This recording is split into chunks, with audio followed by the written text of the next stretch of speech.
మిత్రులారా, బహుజన్ సమాజ్ పార్టీ ఆధ్వర్యంలో మే నెల 3వ తారీఖున చెలో ఆక్వీడ్ కార్యక్రమాన్ని బహుజన్ సమాజ్ పార్టీ రాష్ట్ర అధ్యక్షులు గౌరవనీయులు శ్రీ బంజల గౌతమ్ కుమార్ గారు చెలో ఆక్వీడ్ కార్యక్రమాన్ని నిర్వహించడం జరిగింది. ఈ చెలో ఆక్వీడ్ కార్యక్రమం ముఖ్య ఉద్దేశం ఏంటంటే, ఆంధ్రప్రదేశ్ రాష్ట్రంలో కూటమి ప్రభుత్వం వచ్చిన తర్వాత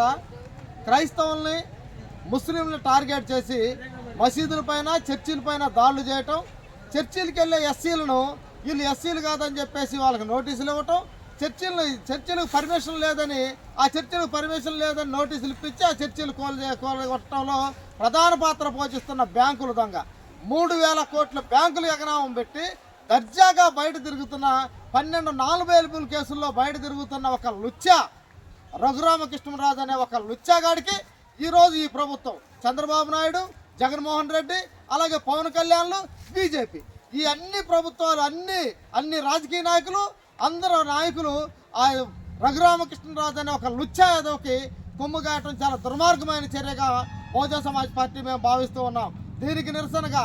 క్రైస్తవులకు నోటీసులు ఇవ్వటం, అలాగే చర్చిలను కూలదోసేదానికి నిరసనగా అక్కడున్న ఆకువీడులో ఉన్న మాలపేటలోని దొంతేనమ్మ గుడిని దౌర్జన్యంగా అర్ధరాత్రి పూట జేసీబీలు తీసుకెళ్లి పడగొట్టిన దానికి నిరసనగా మా రాష్ట్ర అధ్యక్షులు చెలో ఆక్వీడ్ కార్యక్రమాన్ని పిలుపునివ్వడం జరిగింది. ఈ ఆక్వీడ్ కార్యక్రమం నుంచి పల్నాడు జిల్లాలోనే కాకుండా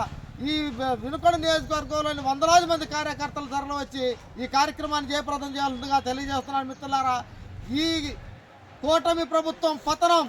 బీఎస్పీ ఆక్వీడ్ కార్యక్రమంతోనే ప్రారంభమవుతుందని చెప్పేసి మనం ఇంకొకసారి ఈ కూటమి ప్రభుత్వానికి, చంద్రబాబు నాయుడికి, పవన్ కళ్యాణ్కి, అలాగే ఈ ప్రతిపక్ష నాయకుడు అని చెప్పుకుంటూ దళితుల మీద దాడులు జరుగుతుంటే ఒక నోరు మెదపకుండా తేలుగుట్టిన దొంగలాగా నోరు మెదపకుండా ఉన్న జగన్మోహన్ రెడ్డికి కూడా బుద్ధి రావాలని చెప్పేసి తెలియజేస్తూ ఈ కార్యక్రమాన్ని వేలాది మందిగా పాల్గొని జయప్రదం చేయాలని తెలియజేస్తూ ముగిస్తున్నాను. జై భీమ్, జై భారత్, జై బీఎస్పీ.